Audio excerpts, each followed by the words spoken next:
Bismillahirrahmanirrahim. Assalamualaikum warahmatullahi wabarakatuh.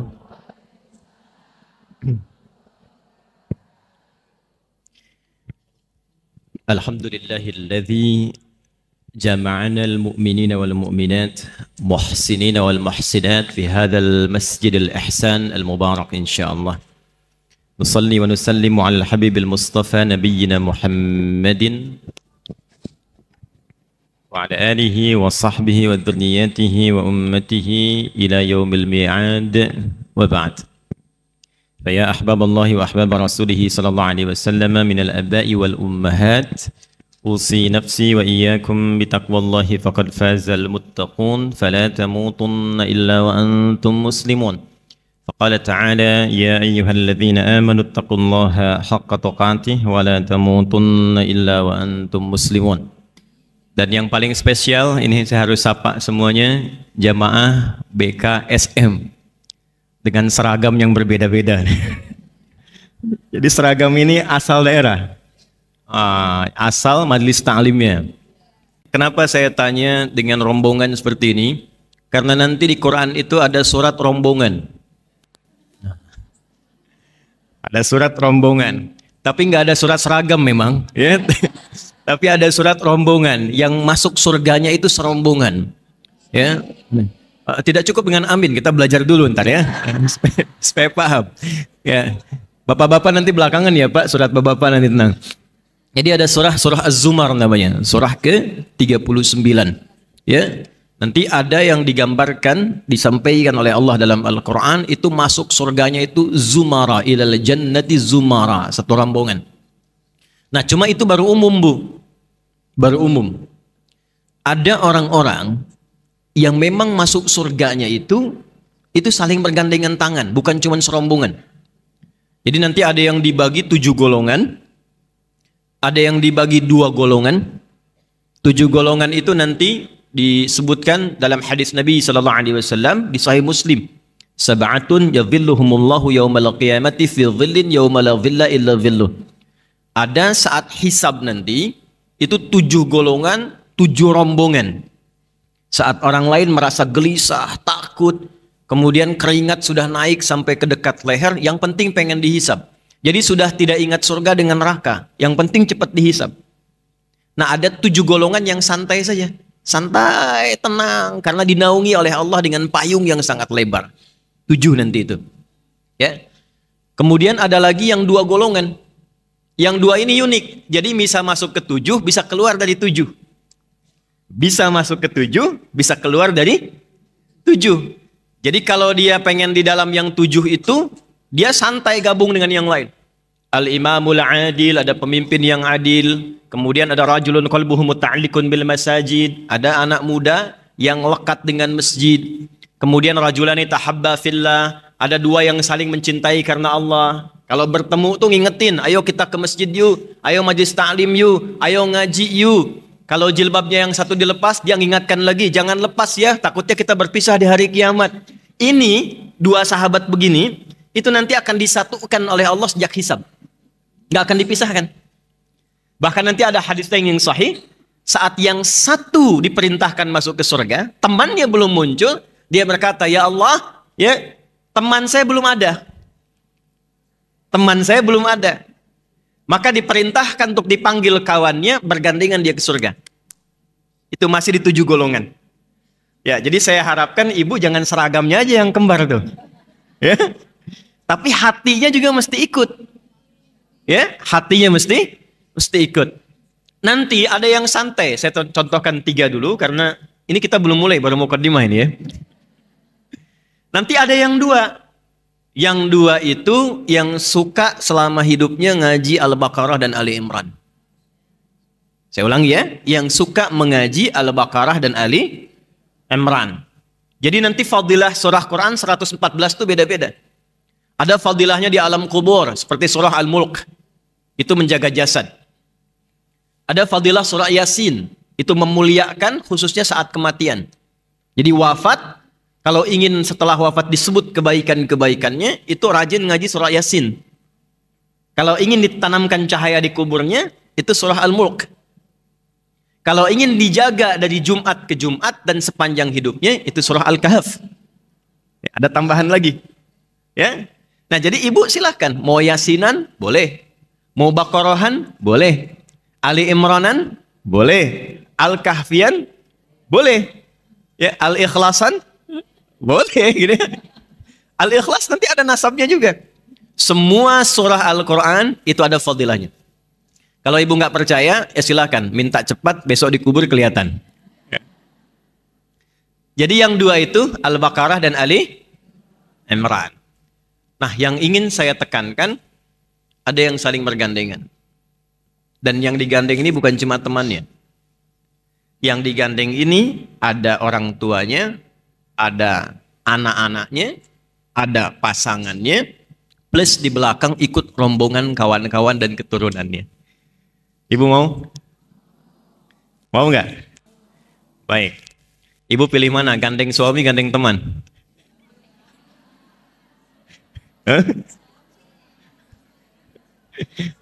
Waduh, mau bilang teman di depan suaminya ada dia. Bilang suami temannya bingung.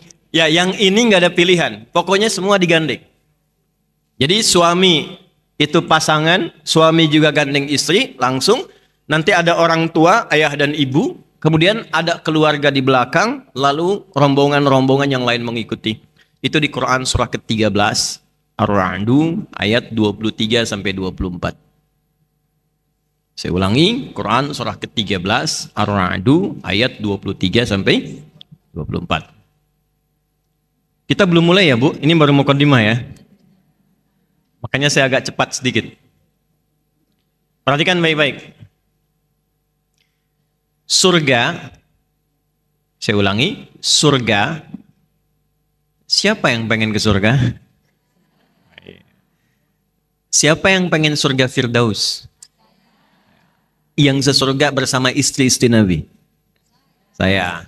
Siapa yang merasa amalnya sudah cukup banyak? Siapa yang merasa salahnya banyak? Siapa orang aneh yang hadir pagi ini? Amal sedikit, salah banyak, pengen ke surga, Firdaus sama istri Nabi. Nah, itulah BKSM. Lalu kita ambil rumusnya. Yuk, pelan-pelan. Surga itu ada 8 pintunya. Dan 8 jenisnya. Saya ulangi ya. Ada 8 pintunya, 8 jenisnya. Nanti di pintunya itu ada nama berdasarkan amal soleh. Saya ulangi, ada nama berdasarkan amal soleh.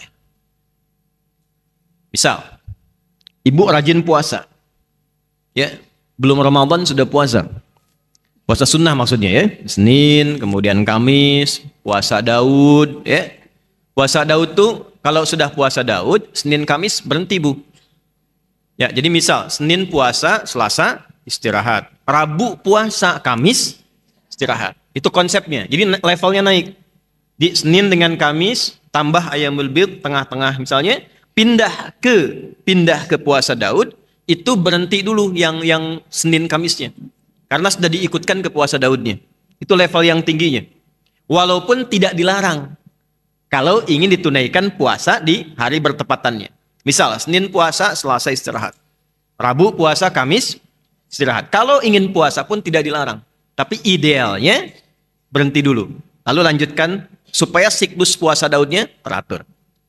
Dan yang disebut puasa Daud yang sunnah itu cuma puasa yang lekat dengan Nabi Daud. Jadi tidak ada di syariat kita sholat Daud misalnya. Ya, subuh sholat duhur tidak, asar sholat maghrib tidak. Jadi cuma puasa Daud. Baik ya. Nah, ibu rajin puasa.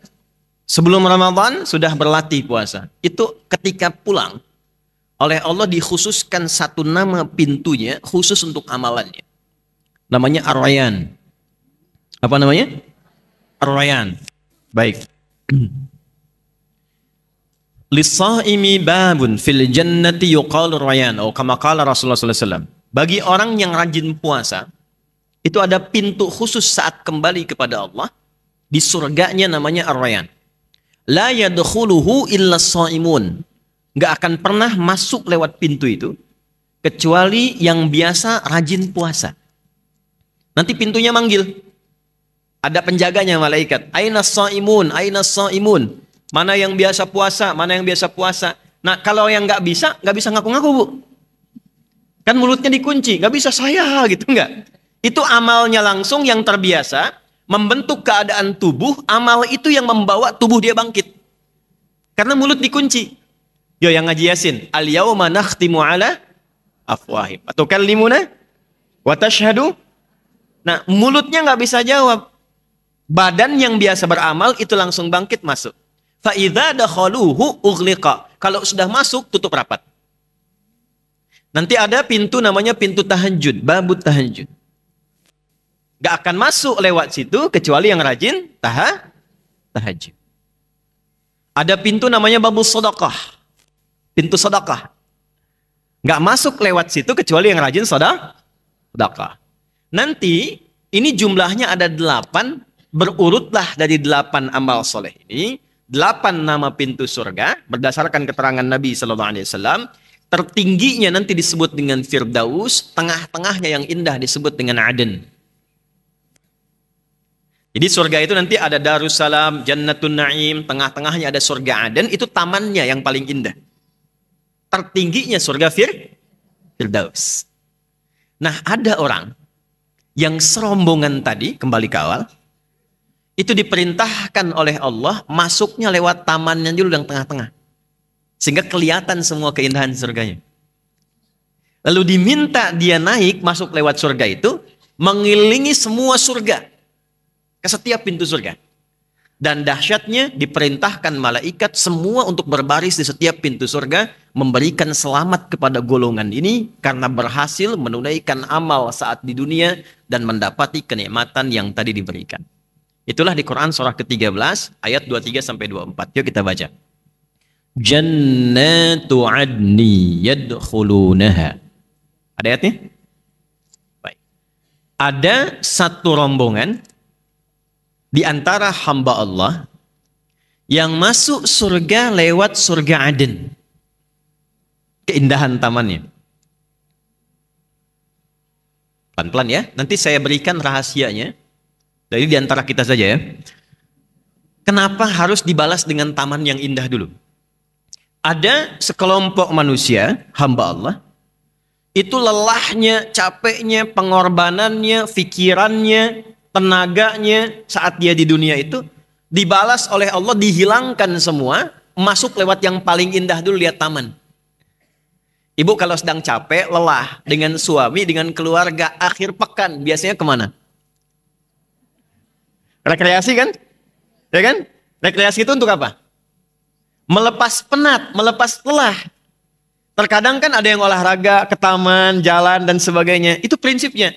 Jadi ada orang yang penat, capek, lelah saat di dunia, karena punya amal saleh, dan dia berusaha untuk mendapat ridha Allah, cari bekal untuk pulang.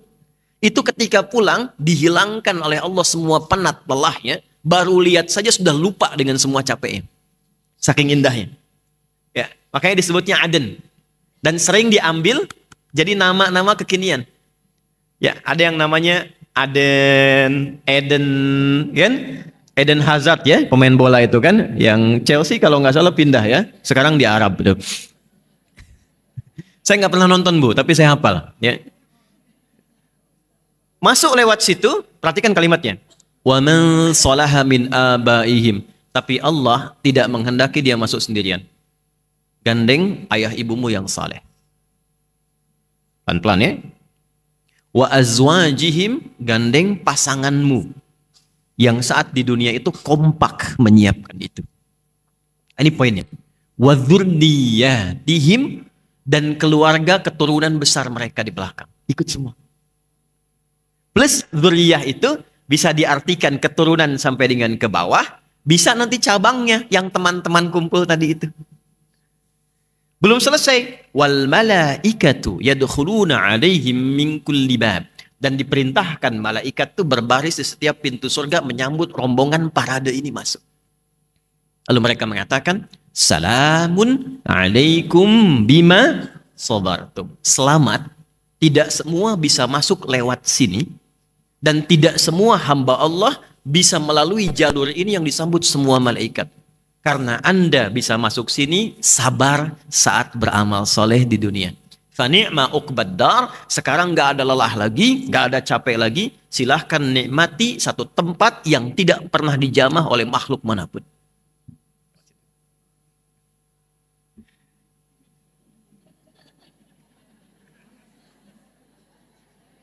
Ini nggak apa-apa, biar aja.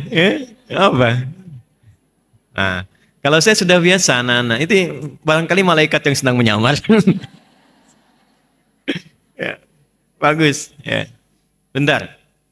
Balik lagi. Nanti Ustadz ada tebak-tebakan ya, sayang. Anaknya Bu ya, bukan ibunya yang sayang. Anaknya. Nanti kita tebak-tebakan ya. Balik sini. Apa amalannya? Sampai dia bisa masuk ke dalam surga dengan semua apresiasi tadi. Tafsirnya banyak. Tapi saya ingin khususkan untuk amalan ibu-ibu saja. Saya ulangi, saya ingin khususkan untuk amalan para ummahat dulu. Sudah?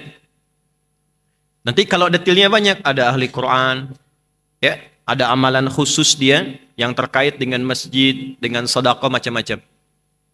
Untuk perempuan, amalan tertingginya sehingga mampu oleh Allah diberikan apresiasi tertinggi ketika masuk surga adalah meneladani keteladanan istri-istri Rasulullah sallallahu alaihi wasallam. Saya ulangi, meneladani keteladanan istri-istri Rasulullah sallallahu alaihi wasallam. Nah, jadi saat tema ini dituliskan dan disebarkan, bukan sekedar mengajak ibu untuk belajar, tapi visi besarnya diharapkan ini bisa menjadi kurikulum yang setelah pengajian ini diikuti, diteladani, dengan harapan saat pulang kita mendapatkan apa yang Allah janjikan lewat Quran tadi. Jelas ya? Paham? Baik, kalau sudah jelas, sudah paham, kita akhiri pertemuan kita. Jelas tidak? Oh belum, baik. Yuk kita mulai. Ini inti materi kita. Jadi saya antarkan lewat mukaddimah tadi untuk supaya kita memahami dulu kenapa mesti belajar tema ini. Kalau kita langsung masuk ke temanya, ibu nggak akan dapat feel-nya. Kenapa sih harus bahas itu? Apa keutamaannya? Nah, dibiasakan kita masuk lewat akarnya supaya kita mengerti inti pelajarannya. Yuk kita mulai Quran surah ke-33 Al-Ahzab. Dari ayat 52 dulu. Gue bawa mushaf ya. Halaman 425 coba. Paling kanan di pertengahan.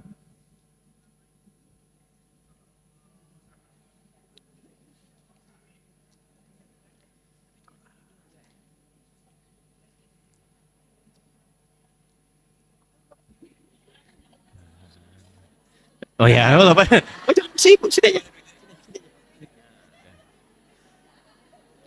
Udah, anak ibu di tempat aja, cukup satu aja ya. Udah. Sudah? Ada? Ayat 52 sudah? Halaman 425. Oke. Baik, yuk lihat baik-baik. La yahillul lakan nisa'u min ba'du. Ada ayatnya? Baik. La yahillu lakan nisa' min ba'd. Sampai situ dulu pelan-pelan. Ibu dan juga teman-teman ikhwan yang mungkin bergabung, para ayah yang ada di luar dan di depan. Nabi itu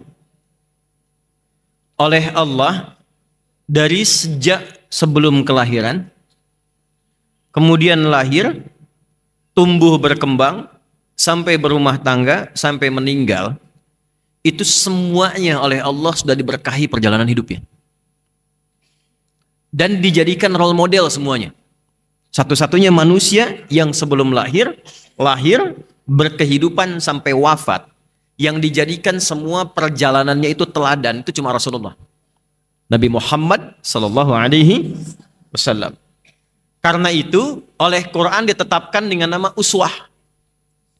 Itu nanti kalau kita mundur sedikit, Quran surah 33 ayat 21, kita temukan laqad kana lakum fi rasulillahi uswatun hasanah. Sungguh dengan keagunganku, kata Allah, aku tetapkan semua yang melekat pada Rasulullah. Ingat semuanya ya, termasuk namanya. Makanya nanti namanya itu kenapa semuanya nama sifat, bukan nama zat.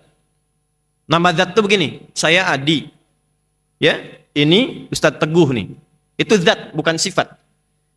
Zat itu untuk membedakan mana Adi, mana Ustadz Teguh. Adi, saya yang nengok. Ustadz Teguh, beliau yang nengok. Itu zat. Tapi kalau jujur, sabar, rendah hati, itu sifat. Nah, zat itu bisa meninggal. Bisa wafat, tapi sifat tidak. Misal. Asep misalnya. Ada nggak Pak Asep ya? Oh ada. Oh ganti. Jangan Asep lah. Jangan Asep. Ini pasti nggak ada nih. Suneo. Pasti nggak ada nih. Nggak ada kan? Nah. Suneo meninggal. Dah selesai. Bisa hilang. Tapi Suneo jujur. Jujurnya hilang tidak?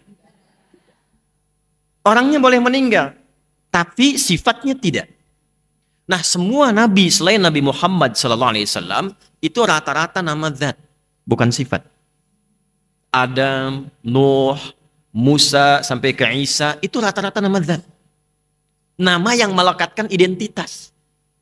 Kenapa disebut Nabi Adam nanti? Kenapa Nabi Nuh? Untuk membedakan ini Adam asalnya dari tanah, ini Nuh alaihissalam. Semua nama zat. Cuma Nabi Muhammad SAW yang semua namanya sifat. Kata Nabi, ana al-mahi, ana al-kafi, ana Muhammad, ana Ahmad. Itu semua nama sifat. Sifat. Semua akumulasi sifat kebaikan melekat di nama itu. Terkait dengan sifat kebaikan sosial namanya Muhammad, 4 kali disebutkan di Quran. Quran surah 3 ayat 144, Quran surah 33 ayat 40, Quran surah 47 ayat 2, dan Quran surah 48 ayat ke-29. Bukan ini direkam, nanti ibu tinggal lihat lagi ya. Kan waktunya terbatas gitu. Sampai jam berapa kita? 12, baik. Ya, ya nggak apa-apa, boleh. Saya setengah 10 pulang, ibu silakan sampai jam 12. Ya.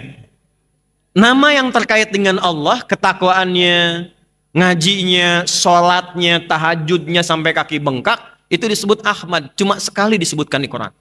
Quran surat 61 ayat yang ke-6. Jadi ada hubungan sosial, ada zona vertikal. Hablum minallah, hablum minan.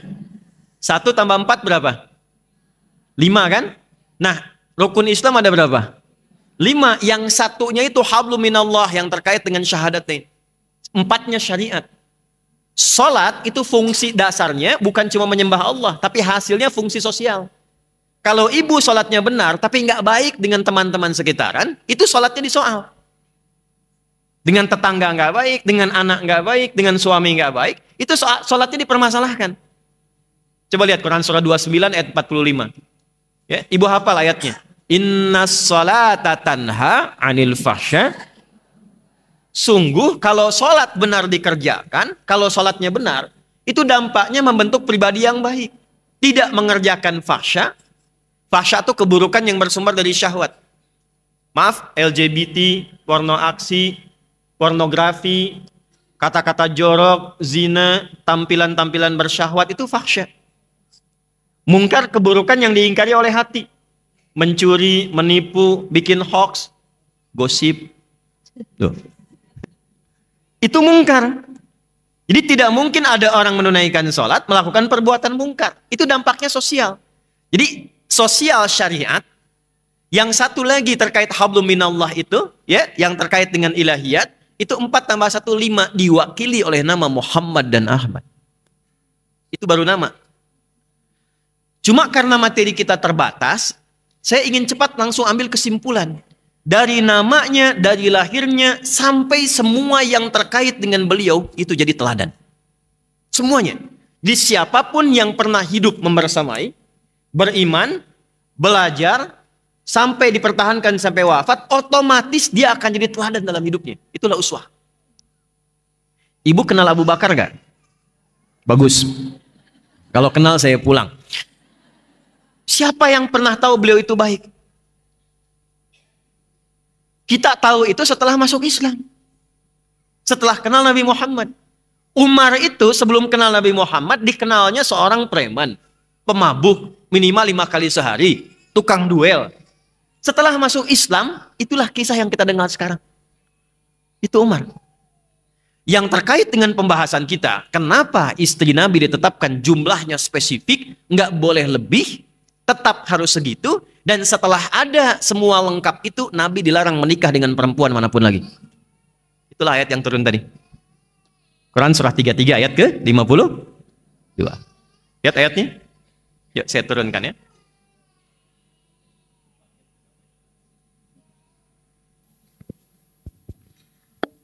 Bismillah. Quran surah 33 ayat 52. Kita masuk pembahasan ke istri Nabi sallallahu alaihi wasallam. Istri Rasulullah sallallahu alaihi wasallam.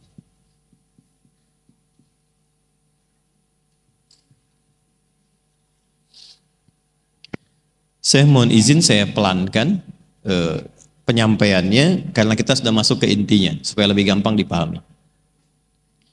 Termasuk bagian dari uswah, keteladanan yang menular. Jadi beda antara kudwah dengan uswah itu lain. Kalau kudwah sosoknya teladan. Jelas? Sosoknya teladan, tapi belum tentu keteladanannya bisa menular kepada yang lain. Kalau uswah, teladan dan keteladanannya itu bisa menular kepada yang lain. Jadi baru lihat saja itu sudah bisa memberikan manfaat. Lihat Rasulullah nih ya, walaupun kita tidak pernah membersamai, nggak pernah jumpa, lihat di mimpi aja ketemu Nabi. Itu pasti merubah kehidupan ibu. Lain itu. Apalagi yang hidup sezaman dengan beliau.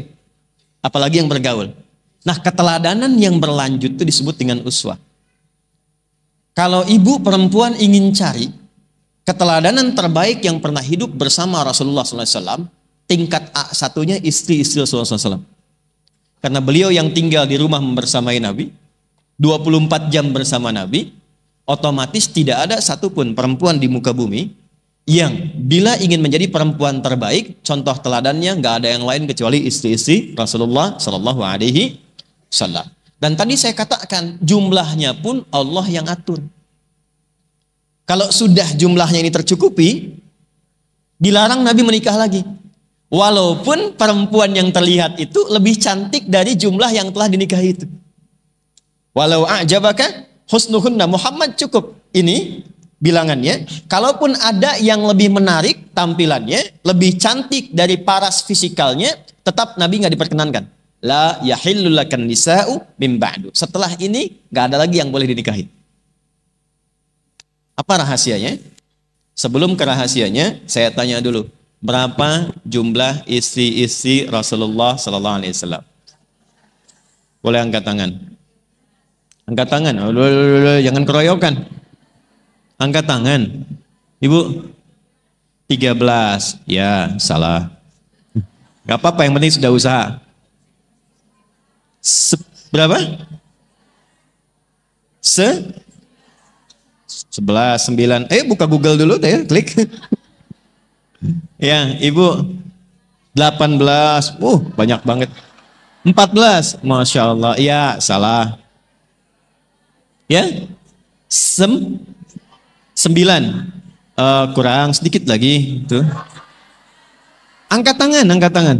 Ibu. Ya. 11. Ya, ini betul 11. Ya. Tapi kurang sedikit.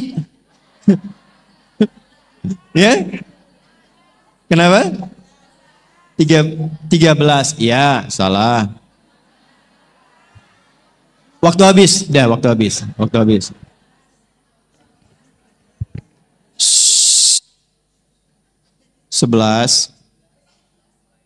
plus 1. Dah. 11 plus, karena yang satu ini ada ikhtilaf di kalangan ulama, karena dulu itu masih ada yang disebut milkul yamin namanya. Milkul yamin itu yang tidak langsung dinikahi, tapi dihadiahkan sebagai bagian dari budak di masa itu. Ya, nah Islam datang untuk membebaskan perbudakan, di antaranya dinikahi, tapi dijadikan pasangan. Jadi kalau sudah masuk jadi pasangan, itu nanti anaknya merdeka.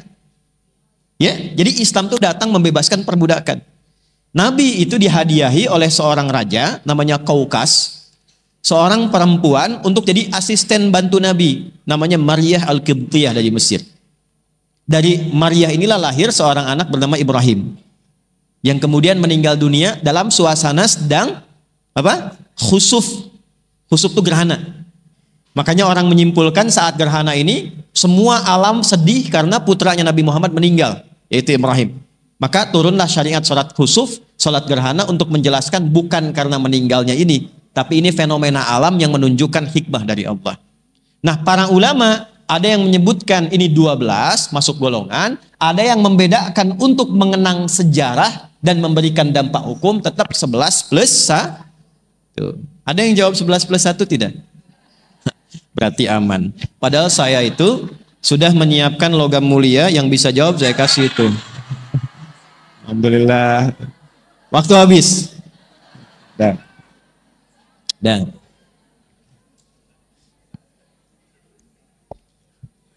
Maaf ya Pak. Nah, lihat sini. Jadi jumlahnya berapa? Tahan dulu sebentar. Ya, pertanyaan kedua. Dari semua jumlah ini, kenapa mereka dipilih oleh Allah Subhanahu wa Ta'ala untuk menjadi pendamping Nabi? Dan menariknya, nanti semua ini punya perbedaan usia yang tidak sama, dan punya jejak sejarah yang berbeda. Pertanyaan saya cukup satu aja, satu. Yang terkait dengan ibu semua. Kenapa Allah memilihkan untuk Nabi, semua ibunda kita perempuan yang mulia ini, kira-kira apa hikmahnya untuk perempuan-perempuan termasuk ibu saat ini? Boleh angkat tangan. Ya Bu. Mana ibu belakang? Kenapa Bu? Mewakili DKM? Mewakili sifat-sifat wanita. Di mana? Di langit? Di bumi. Ya, Ibu benar. Ibu dapat ini ya. Nah, baik. Nanti saya titip ya Bu ya ke BKSM yang ini ya, TDI atau Darul Ihsan. Saya titip sekarang aja Bu. Belakang ya Bu ya. Kan Bu. Jangan dibuka sekarang, simpan aja Bu, simpan dulu. Ya, balik sini, fokus lagi. Ini poin utamanya. Mengapa Allah pilihkan ibunda-ibunda mulia ini? Kita sebut ibunda karena ini ibu kita semua. Dan itu Allah yang perintahkan. Ya, wa azwajuhu ummahatuhum. Kenapa dipilihkan beliau-beliau ini? Karena ternyata semua istri Nabi itu mewakili semua karakter dan sifat-sifat perempuan di muka bumi. Jadi semua karakter perempuan yang hidup di bumi itu terwakili semuanya oleh 12 orang mulia ini. Semuanya. Dari yang hobinya ngaji seperti ibu sekarang bikin pengajian, sampai yang bikin kue, sampai yang suka fashion, itu ada. Ada nasabnya. Jadi kalau ibu datang pengajian seragaman, kalau pengen ada seragam yang syar'i, yang bagus, itu ada nasabnya. Kalau ibu suka bikin kue, yang bikin kuenya ada berkahnya, itu ada nasabnya. Kalau ibu bikin majlis taklim yang digabungkan, pengen tahu jadwalnya kapan, materinya apa, bagaimana mengaturnya, itu ada juga sanadnya. Dan semua terwakili di 12 orang ini. Nah, nanti kesimpulan dari 12 itu pulang dari sini, ibu belajar kira-kira ibu mirip siapa. Itu aja. Ya. Kalau mirip Sayyidah Khadijah, saya kira mustahil lah. Ya.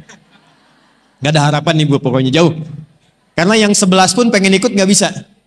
Ya, jauh pokoknya. Yang disebut oleh Nabi itu Khadijah, Khadijah, Khadijah. Ya. Tapi nanti bisa dipelajari, setidaknya bisa mendapatkan keberkahannya. Yuk kita mulai. Pelan-pelan. Saya tidak akan rinci namanya dulu, sampai 12 itu. Saya akan rinci sifat umumnya dulu. Karena ini yang paling penting. Jadi kita ambil keteladanan dulu yang Allah telah didik mereka. Ini poinnya. 12 ini punya karakter beda-beda, tapi oleh Allah dibuat standar pendidikan yang sama. Sehingga menjadi ideal. Jadi ada yang standar, kalau ibu ingin menjadi misalnya perempuan yang salehah, meneladani istri Nabi, standarnya apa? Nah, yang standar ini nanti dirinci sesuai dengan sifatnya. Jelas ya? Yuk kita buat standar umum dulu, mengacu kepada value atau nilai-nilai yang disampaikan Al-Quran. Surah ketiga-tiga, kembali lagi. Ayat 32 sampai 33. Ayat 32 sampai 33.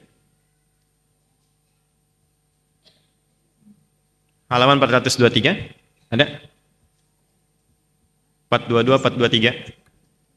Al-Ahzab ayat 32 sampai 33. Tadi ibu baca yang ngaji Quran, saya sayup-sayup dengar. Sudah? Bismillahirrahmanirrahim. Ya nisa'an nabi lastunna ka ahadim minan nisa'i inittaqaitunna. Ada? Oke. Jadi standar satu dulu ya. Ya nisa'an nabi, wahai istri-istrinya Nabi. Saya ulang ya, wahai istri-istrinya Nabi. Lastunna ka ahadim minan nisa. Kalian tidak sama dengan satu pun perempuan di bumi. Kalian tidak sama dengan satu pun perempuan di bumi. Artinya istimewa. Tahan sampai sini, Bu. Tahan dulu sebentar. Yang dimaksud tidak sama dengan satu pun manusia di bumi, itu ada dua makna. Ada yang khusus untuk istri Nabi saja. Maksudnya kalian istri Nabi, yang lain bukan. Dan mereka itu menjadi istri Nabi di dunia dan menjadi istri Nabi di akhirat. Dunia akhirat. Jadi di dunia mendampingi Nabi, di akhirat bersama Rasulullah sallallahu alaihi wasallam. Itu kekhususan yang untuk mereka saja. Ya, ibunda kita. Tapi yang kedua, itu membawa namanya value, nilainya. Mereka ditetapkan istimewa karena oleh Allah diberikan standar pendidikan. Maksudnya kalau kita putra-putrinya, anak-anaknya, ibu yang perempuan-perempuan, ingin masuk dalam golongan yang istimewa itu, ikut standar ini. Walaupun levelnya nggak sama dengan istri Nabi. Tapi minimal naik level jadi istimewa. Bahasa bebasnya begini, wahai putri-putrinya, istri-istri Nabi, ibu nih. Kan di Quran disebutkan istri-istri Nabi itu ummahatul mukminin, ibunda kita semua. Kalau ingin meniru ibunda, jadi istimewa yang nggak sama dengan umumnya perempuan. Ikut ini. Jadi kalau ibu ikuti ini, diteladani ini, status ibu naik di hadapan Allah dibedakan dengan perempuan pada umumnya. Jadi walaupun sekarang banyak perempuan di luar, di muka bumi ini, ibu masuk ke sini, langsung masuk golongan istimewa. Jelas? Baik. Ya nisa'an nabi, wahai istri-istri Nabi sallallahu alaihi wasallam, lastunna ka ahadim minan nisa. Kalian enggak sama dengan perempuan pada umumnya. Baik. Yang melekat pada beliau, hukumnya khusus, menikah dengan Nabi, istri Nabi, sepeninggal Nabi, nggak boleh dinikahi oleh siapapun. Khusus sudah jadi ibu saja. Sampai masuk ke dalam surga, berkumpul dengan Rasulullah, kita dikumpulkan insya Allah dengan beliau-beliau semuanya. Baik kan? Nah, yang ditinggalkan untuk kita apa? Ini taqaitunna. Standar untuk perempuan-perempuan di muka bumi. Kalau ingin istimewa, standar pertama, ini taqaitunna. Jika Anda semua mampu meningkatkan takwa kepada Allah. Dapat kita satu.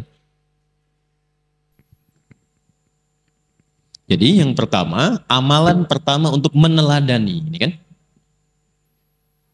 Istri-istri Rasulullah SAW, amalan pertama, amalan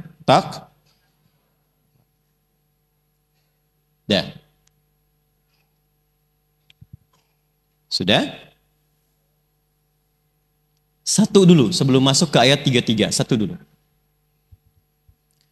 Ibu sekalian, takwa itu di Quran setidaknya disebutkan semua derivasinya, baik itu takwa, yattaqun, tattaqun, muttaqin, itu sebanyak 240 kali.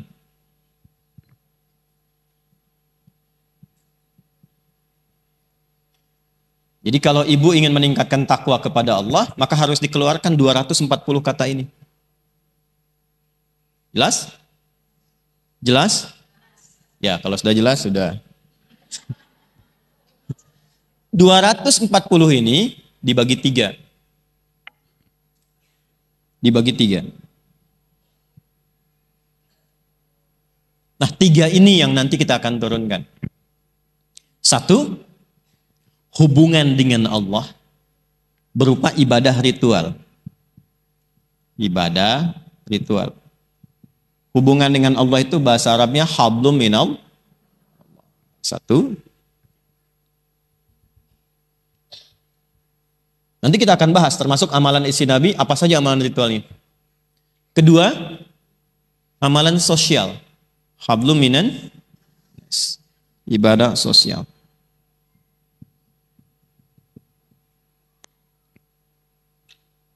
Ketiga, ini yang paling penting.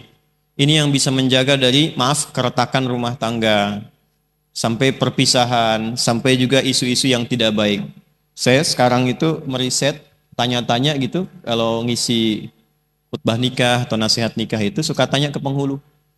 Ini mohon maaf nih, hari ini itu ada tren perceraian lebih tinggi dari pernikahan. Jadi perbandingannya itu 1:50. Jadi kalau sehari ada yang nikah, di hari itu 50 ada yang pisah. Dan sekarang di kalangan tertentu jadi tren. Jadi kalau temannya pisah, besoknya dia pisah juga tuh. Sudah ada begitu tuh, udah zaman-zaman nggak elok. Nanti bagian terakhir ini akan menjaga di rumah tangga, karena nanti ada setan khusus yang memang mencegah supaya kehidupan rumah tangga, khususnya para istri ini, tidak sejalan dengan apa yang Allah perintahkan, Allah tunjukkan di sini. Nanti ada setan khusus goda di rumah tangga. Nanti kita bahas. Ya, yang terakhir babnya rumah tangga, keluarga. Jadi ada khusus masalah takwa di keluarga. Dan ada ayat untuk ibu-ibu, untuk perempuan turun khusus tentang itu. Yuk kita mulai 1. Saya agak cepat. Ibadah ritual. Bentuknya apa saja? Saya akan langsung sebutkan amalnya. Lalu kita contohkan dari Quran, dari sejak sebelum era Nabi, diikuti nanti oleh istri Nabi, apa yang harus disiapkan. 1, sholat. 1 apa? Ini yang paling pokok ibu ya, sholat. Sehari berapa waktu? Berapa rakaat? Itu masih standar, belum masuk meneladani istri-istri Rasulullah. Kalau ibu ngaji ke sini, itu harus naik di atas standar. Jelas? Tadi kan cita-citanya sama semua kan? Ya kan? Meneladani dan membersamai istri-istri Rasulullah, ibunda kita. Naikkan di atas standar. Tambah dulu 1. Tahajud. Tahajud. Oke. Tolong nanti BKSM, MTDI bikin ini ya, bikin grup ya. Ini masuk database semuanya, bikin grup yang bisa masuk. Nanti ketua BKSM-nya misalnya bikin 1 tim ad hoc kecil mempraktekkan materi kita hari ini. Materi pertama tahajud, jam sekian sepakati, langsung miss call aja. Dan miss call-nya harus khairayarah. Karena miss call dibagi 2. Wa may ya'mal mithqala dzarratin khairayarah, wa may ya'mal mithqala dzarratin syarrai. Syarayarah itu yang nggak ada pulsa, yang sengaja miss call pengen ditelepon balik. Balik sini. Jadi saya kalau bercanda sama teman-teman ahli Quran tuh, terutama yang Mesir itu suka pakai Quran. Kadang-kadang, tapi bercandanya bercanda positif. Ya, lagi makan bakso aja dia bisa jawab tuh, orang Mesir kesini makan bakso. Ya, baksuhum bainahum syadid gitu. Ini sambalnya pedas benar ini. Baik, balik sini. Salat. Yang pertama salat apa? Tahan.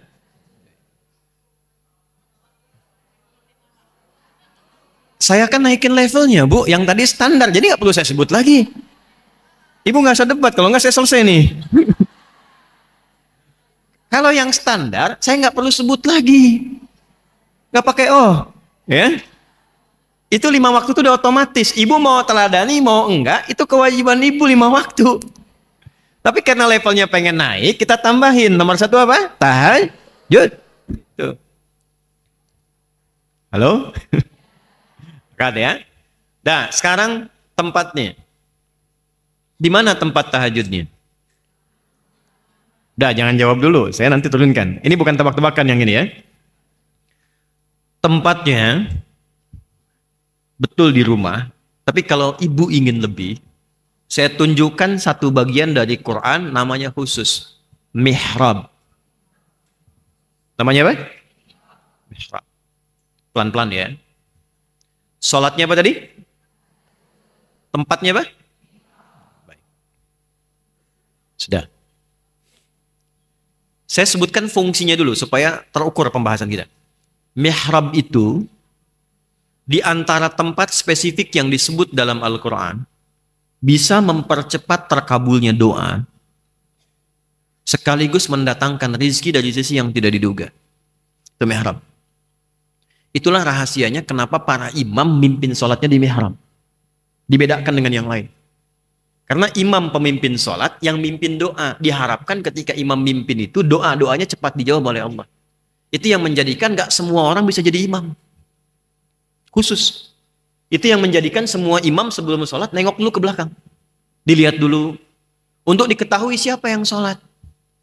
Jamaah mana? Apa yang harus dibacakan sesuai dengan kemampuan berdiri makmumnya. Itu kadang-kadang Bu, ini pengalaman para penghafal Quran ketika mimpin sholat. Itu sudah nyiapkan ayat, begitu sudah mau takbir, siap, itu bisa berubah ayatnya. Bisa lain yang dibaca itu. Makanya nggak boleh sembarangan. Saya waktu mimpin pesantren di Lebak Bulus itu, jadi ada mantan pejabat-pejabat yang ternyata nggak mau berhenti dari jabatan. Jadi di masjid pun harus ada jabatannya juga. Dan pilihannya prestisius jadi imam. Saya motivasi, bagus itu, memang harus begitu. Tapi problemnya bacaannya kurang optimal. Saya bilang, Pak, ini bacaannya kita standarkan dulu aja. Supaya nanti kalau baca nggak banyak salahnya. Jawabannya hebat. Justru kami jadi imam, kalau salah dikoreksi Ustaz. Saya ada pilihan yang lebih bagus, saya bilang. Supaya nggak banyak koreksi, Bapak bagus. Gimana kalau begini? Sebelum sholat, nanti Bapak kita siapkan santri untuk tahsin bacaan. Supaya prestise jadi imam itu tetap tinggi. Nah, saat baca sudah benar. Sementara Bapak ikut tahsin, Bapak tetap jadi imam. Cuman khusus zuhur dan asar dulu. Kan poinnya tetap imam kan? Ya, kadang-kadang memang ada psikologi yang nggak boleh turun jabatan, tetap di situ. Yang penting fungsinya sedikit bergeser, gitu. Bapak zuhur dulu dengan asar, dealnya bagus. That's a big deal gitu kan? Itu deal yang bagus. Kenapa? Karena nggak turun posisi, tetap imam. Nah, sementara maghrib, isya dan subuh biar saya dan santri yang imami. Oh, bagus, sepakat Ustaz katanya. Begitu udah dengar yang santri, besoknya udah bagus, maghrib kita minta, Pak silahkan Bapak udah bagus. Gak usah, santri aja katanya. Masuk tuh. Nah, itu mihrab. Balik ke ibu, balik. Quran surah ketiga ayat 37. Ini dalilnya. Nanti kita masukkan ke istri-istri Rasulullah SAW. Sudah. Quran surah ke-3 ayat 37. Kita ambil nasabnya ke Sayyidah Maryam dulu. Sebelum eranya Nabi Muhammad SAW. Maryam anak siapa? Imran. Dengan Hannah. Ibundanya Nabi Isa AS. Maryam. Sudah? Ada ayat 37? Paling kiri sebelah bawah. فَتَقَبَّلَهَا رَبُّهَا بِقَبُولٍ حَسَنٍ وَأَنبَتَهَا نَبَاتًا حَسَنًا وَكَفَّلَهَا زَكَرِيَّا. Ada? كُلَّمَا دَخَلَ عَلَيْهَا زَكَرِيَّا الْمِحْرَابَ. Ada? كُلَّمَا دَخَلَ عَلَيْهَا زَكَرِيَّا الْمِحْرَابَ. Satu. وَجَدَ عِنْدَهَا رِزْقًا. قَالَ يَا مَرْيَمُ أَنَّى لَكِ هَذَا. قَالَتْ هُوَ مِنْ عِنْدِ اللَّهِ إِنَّ اللَّهَ يَرْزُقُ مَنْ يَشَاءُ bighairi hisab. Itu rizkinya. Yang doanya mana? Ayat 38. Jadi Maryam disiapkan mihrab oleh orang tuanya, yang merawatnya pamannya Nabi Zakaria. Jadi Nabi Zakaria itu kerabatnya Imran, sepupunya. Nah, istrinya Nabi Zakaria itu adiknya istrinya Imran. Imran punya istri Hannah, Hannah punya adik Eliasobat. Di bahasa Latin disebut Elizabeth. Ya, Elizabeth itu Eliasobat. Nanti Zakaria ini ketika menikah dengan Elizabeth atau Elizabeth, itu diuji oleh Allah sampai sepuh, rambut memutih, fisiknya letih, belum punya keturunan. Istrinya divonis secara medis, maaf sekali, divonis monopause dan mandul. Jadi mustahil secara medis. Tapi apa yang terjadi? Nabi Zakaria itu numpang doa, numpang sholat, berdoa di mihrabnya Maryam. Di ayat 38 itu. Nanti jawabannya 39. Hunalika da'a Zakaria rabbah. Qala rabbi habli min ladunka dzurriyyatan thayyibah. Innaka sami'ud du'a. Rizkinya ayat 37, doanya 38. Bahasa kitanya begini. Ya Allah, semua mengatakan saya nggak mungkin punya keturunan. Tolong catat ini ya. Kalau ada manusia sudah mengatakan, Bu ini mustahil, ini nggak bisa. Ini susah obatnya nggak bisa nih, nggak mungkin sembuh nih, ini nggak akan terjadi begini. Itu tanda langsung dari Allah, supaya ibu langsung meminta kepada Allah, abaikan manusia, karena Allah ingin mengabulkan langsung tanpa perantara siapapun. Karena itu yang dipilih oleh Nabi Zakaria, nama Allah Al-Wahhab. Wahhab itu yang memberi tanpa batas. Karena manusia menyimpulkan ada batasan, maka minta dengan nama Allah yang tanpa batas. Bahasa kitanya, ya Allah, mereka mengatakan istriku terbatas. Aku terbatas. Maka aku meminta kepadamu yang tidak punya batas dalam pemberian. Anugerahkan keturunan darimu ya Allah. Yang engkau tetapkan. Engkau pasti mendengar doa hamba. Dipanjatkannya di mana? Hunalika, di mihrabnya Maryam. Tahu apa yang terjadi? Lihat 39, ayat 39-nya. Fanadathul malaikatu wa huwa qa'imun yusalli fil mihrab. Ada mihrabnya. Annallaha yubashshiruka biya. Ya. Itu begitu doanya selesai, nih Bu keutamaan mihrab ya. Doanya selesai, salatnya belum selesai. Jadi masih berdiri. Salat itu bukan hanya ibadah syariat yang ditunaikan oleh umatnya Nabi Muhammad SAW. Semua nabi yang pernah berdinas di bumi itu semua salat. Cuma yang paling sempurna cara kita sekarang. Yahudi sholat. Cuma mereka nggak ada sujudnya. Cuma berdiri sama ruku begini-begini. Ya, kadang ke masjid. Karena bagi mereka itu Tuhannya sama. Cuma mereka tidak mengakui Nabi Muhammad SAW sebagai Nabi. Itu poinnya. Itu masih sholat. Jadi kalau ibu lihat sejarah Nabi sebelumnya, semua sholat. Nabi Musa sholat, saya cepat ya, Quran surah 20 ayat 14. Nabi Isa sholat, Quran surah 19 ayat 31 sampai 33. Nabi Ismail sholat, Quran surah 19 ayat 55. Bahkan minta semua keluarganya sholat. Semua sholat. Dahsyatnya mihrab, itu sholatnya belum selesai, baru minta, selesai doanya langsung dikabulkan. Allah kabulkan doanya. Dapat kabar gembira, kamu akan punya anak namanya Yahya. John, Yohanes, Yahya. Kenapa Yahya? Nama dari Allah langsung. Nama artinya hidup. Dijawab langsung dengan jawaban doa. Hei, kata manusia kan mustahil. Gak bisa hidup. Aku anugerahkan seorang bayi lahir dan hidup dia. Jelas? Oke. Itulah mihrab. Mihrab bentuknya tidak harus satu ruangan. Jadi kalau tidak ada ruangan yang dikhususkan, tidak apa-apa. Hamparan sejadah. Saya di Ciputat dulu, baru dari Tripoli, ya, kami berumah tangga itu ngontrak di Ciputat. Dan bukan aib, alhamdulillah. Kita juga di dunia ngontrak, sebentar lagi pulang. Ya kan? Kan itu aja tugasnya. Tinggal nunggu pulang kan? Bisa ibu duluan, saya belakangan, bisa. Itu betul. Bisa dibalik juga kan? Saya belakangan, ibu duluan, mungkin. Bisa terjadi. Saya nggak ada ruangan Bu, cuma 3 petak. Petak pertama untuk terima tamu, 2 istirahat, ketiga dapur plus kamar mandi. Sekitaran dekat lemari hanya hamparan sejadah aja. Tapi nikmatnya luar biasa. Tidak harus mewah. Yang penting bisa dekat dengan Allah. Dekat sama Allah itu kemewahan tertinggi. Jadi kalau ibu sekarang berhasil dengan suami, dengan keluarga, bisa mendapatkan fasilitas yang mewah, rumah yang bagus, mobil yang gemerlap, kemudian kendaraan macam-macam, tapi nggak dekat dengan Allah, itu menurut Allah belum mewah. Kemewahan tertinggi itu ketika merasa dekat dengan Allah, itu poin. Udah Bu, kalau udah punya Allah itu nggak susah hidupnya. Udah punya Allah. Masalah apapun itu ringan. Dan apapun yang kita kerjakan itu dapat bimbingan. Sikap mesti begini, ini mesti begini, ini baik, ini begini, ini begitu, enak. Itu mihrab. Nah, mihrab kalau ibu sudah bikin, misal ada ruangan space, boleh pakai itu. Nggak ada hamparan sejadah, cuma khususkan itu untuk amalan mihrab saja. Apa amalannya? Ini nggak ada yang lain, ibadah tadi, yang ritual. Kalau ibu ngaji, di situ. Sholat, di situ. Maaf ya, semua yang tidak terkait dengan ibadah, keluar dari situ. Saya ulang ya, yang tidak terkait dengan ibadah. Makan jangan di situ, Bu. Ngemil jangan di situ. Termasuk, maaf, bikin status jangan di situ. Klik. Maaf ya, sedang di mihrab, jangan ganggu dulu. Dah, satu ya. Oke, amalan pertamanya sudah dapat. Tahan. Tempatnya apa? Khususkan satu, walaupun sehamparan sejadah. Itu aja. Jelas? Nanti, latihanlah mulai sholat. Dan sertakan dalam sholat itu, baik dalam sujud ataupun pasca sholat, doa-doa yang terkait dengan permohonan ibu di rumah tangga atau doa pada umumnya. Silahkan. Nanti lihat perbedaannya setelah itu.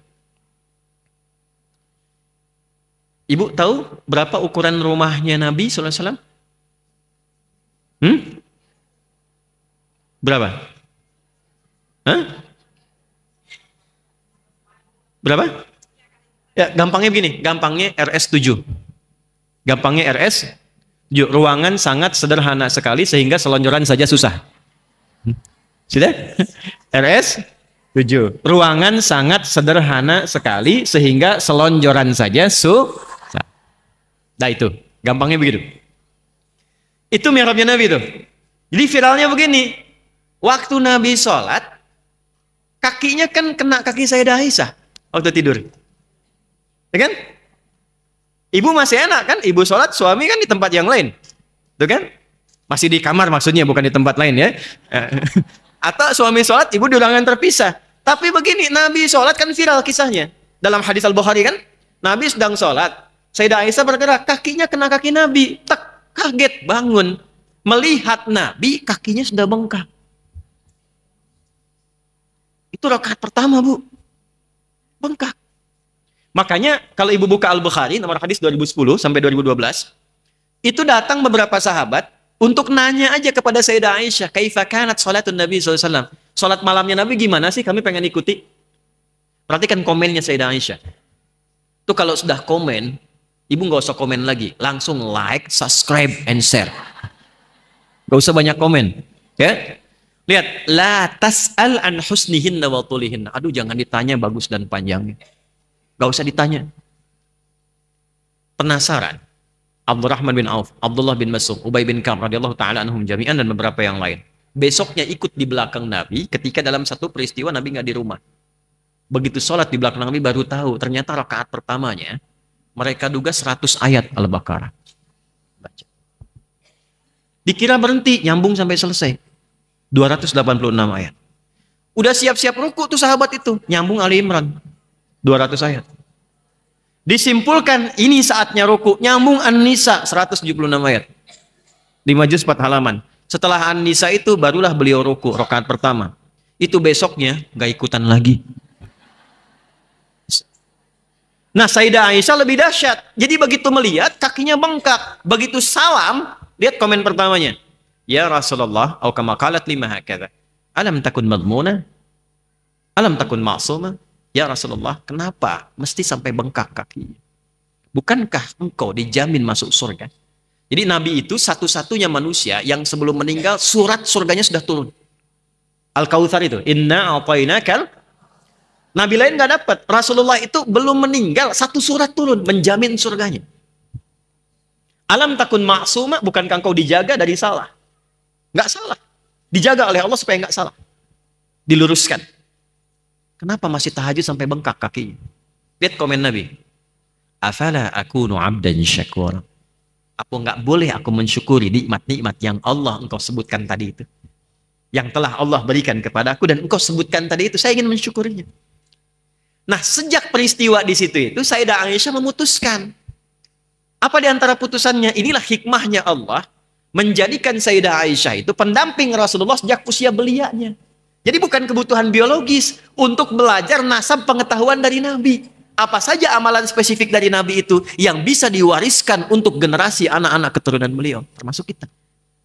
Makanya sepeninggal Nabi, beliau jadi pengajar. Jadi kalau BKSM ini ingin belajar nasab-nasab majlis taklim, ngajinya hari apa, materinya apa, ibu gak usah tinggi-tinggi bahasannya.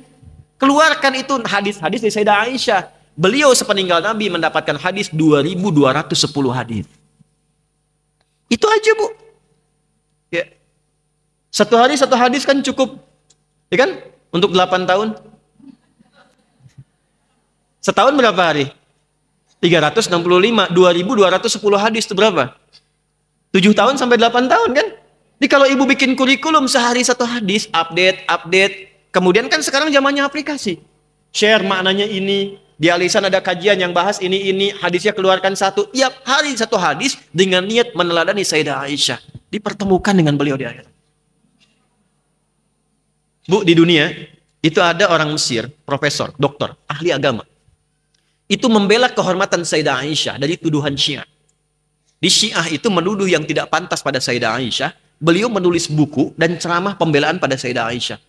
Malamnya tertidur, mimpi terpisah oleh hijab.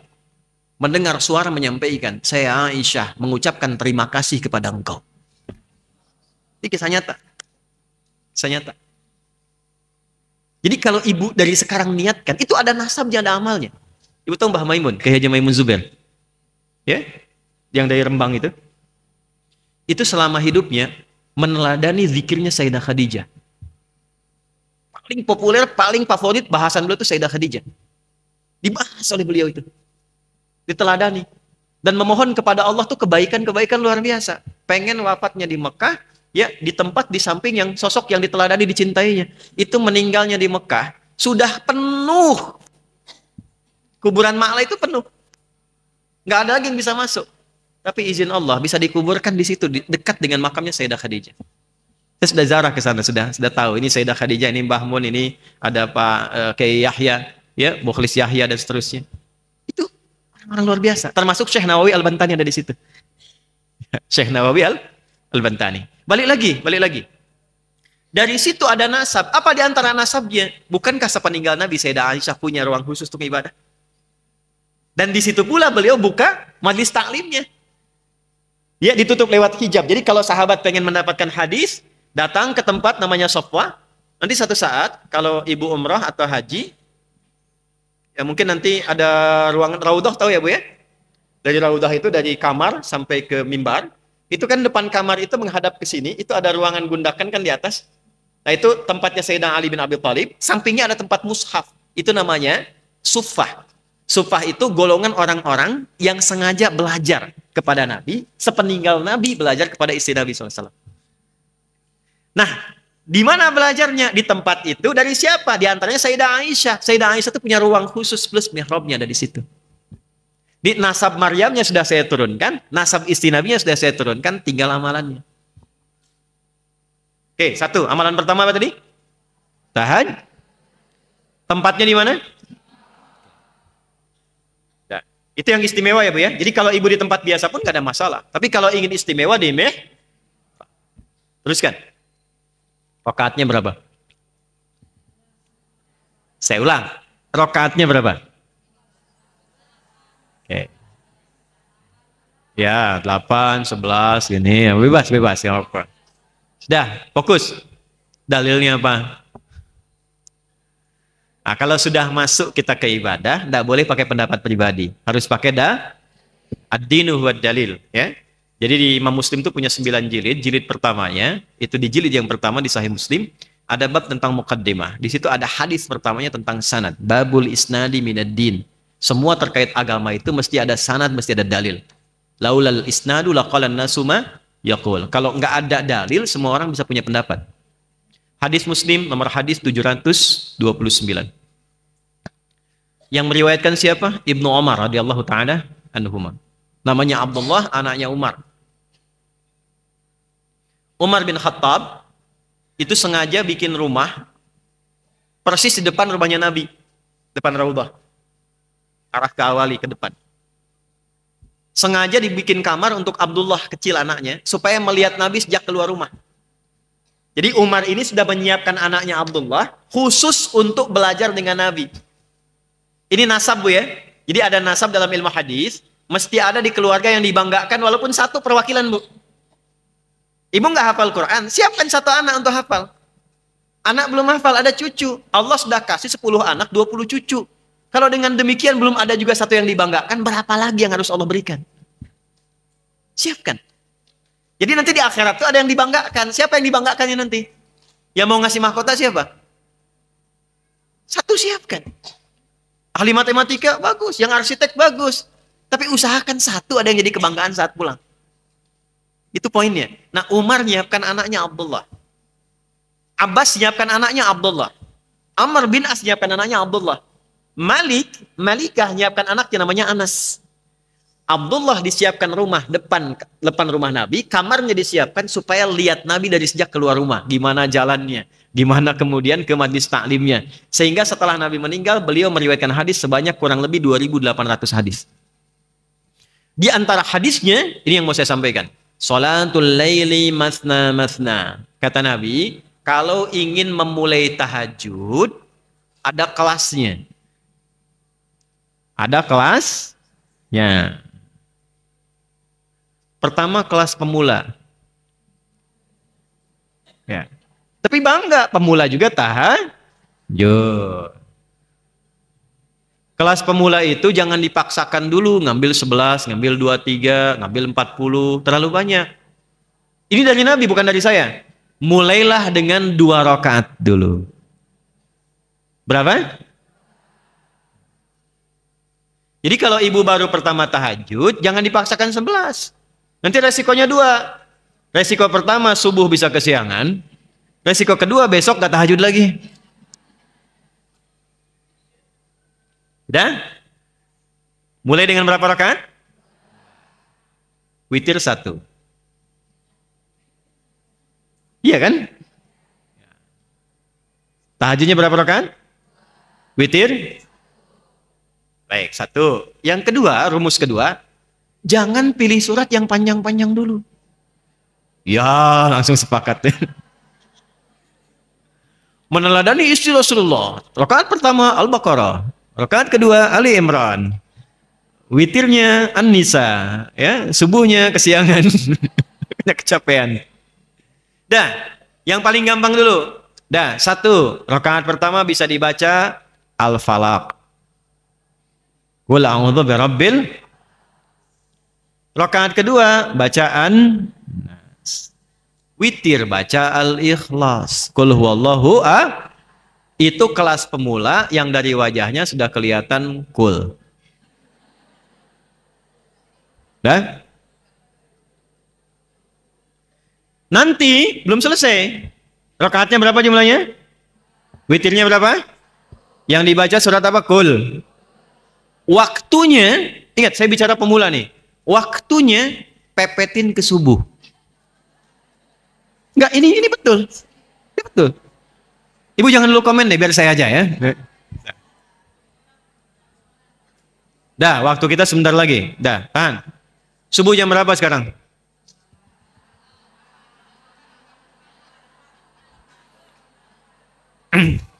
Jam berapa waktu subuh sekarang? Saya cuma nunjukin, bukan saya jawab. 4. Hah? 41, 40, 42. Terjadi perbedaan pendapat di kalangan ibu-ibu. Ini menunjukkan Anda tidak berasal di tempat yang sama. Oke. Sudah, ambil pertengahan lah. Ambil, ini kan 440, 442. Ambil 441 misalnya. Sudah, sebentar. Bangun jam 4:04. Saya ulang ya. Saya langsung ke teknis. Bangun jam 4, tapi bikin alarm 3 kali. Sudah? 4 kurang 1/4, jam 4 plus jam 4 lewat 10. 4 kurang 1/4 alarm bunyi untuk dimatikan. Persiapan alarm kedua. Nah, ini rumus. Enggak, kalau saya tafsirkan panjang, karena ayatnya nanti ada terkait dengan persiapan. Tahajud itu dari kata hajada, tambah ta, dan tasdid sebelum akhir. Ini rumus. Udah ada ilmunya. Hajada itu aktivitas yang dilakukan setelah tidur. Jadi tidur dulu baru bangun malamnya. Nah, kalau pakai ta artinya usaha untuk sungguh-sungguh.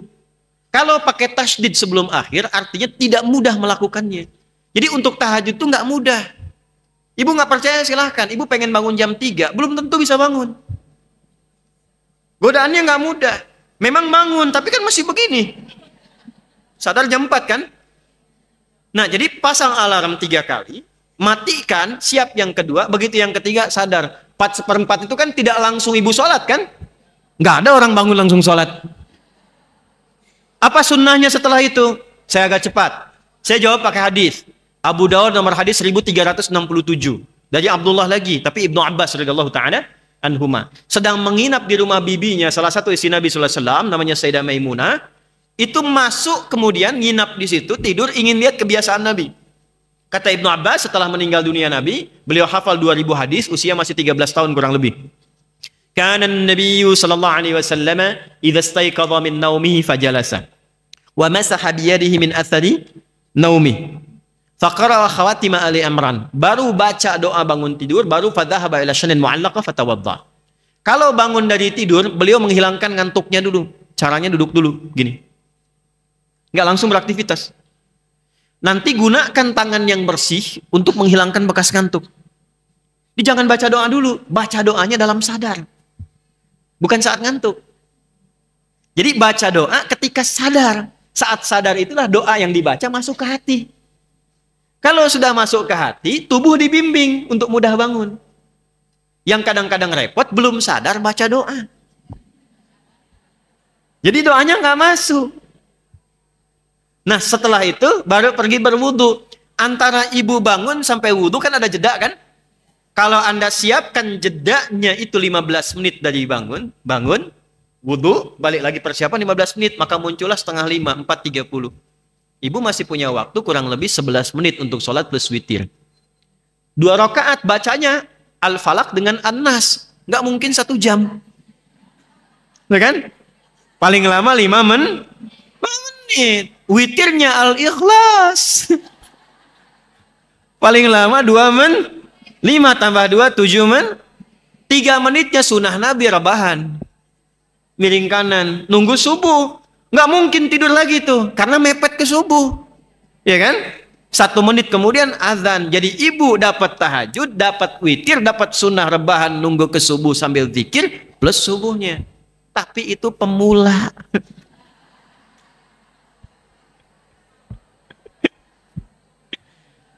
Tapi gini ibu, walaupun pemula kita beruntung. Karena amalnya tidak diukur berdasarkan jumlahnya. Amalnya standar dari Nabi, dari hadisnya Al-Bukhari nomor hadis pertama dari Umar bin Khattab. Innamal a'malu bin. Itulah untungnya kita.